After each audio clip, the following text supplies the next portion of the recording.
কলমি শাক ভর্তা খেতে খুব মজা লাগে, আমার কাছে তো খুবই ভালো লাগে। কলমি শাকটাকে সিদ্ধ করে এর ভিতরে শুকনো মরিচ ডলে সেই স্বাদ। আমি কিছু চিংড়ি শুটকি দিয়ে দেবো, পেঁয়াজ দিয়ে ভেজে রাখছিলাম। এমনিও খাওয়া যায়, অবশ্য চিংড়ি শুটকিটা আমার ভালো লাগে তার জন্য দিলাম। আপনারা চাইলে শুধু পেঁয়াজ আর রসুন বেটেও খেতে পারবেন, ঝাল ঝাল করে, সেই মজা হবে।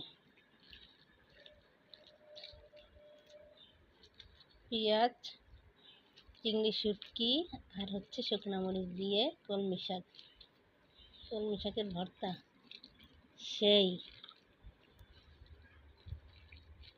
হয়ে গেছে আমার দারুণ মজার কলমি শাকের ভর্তা।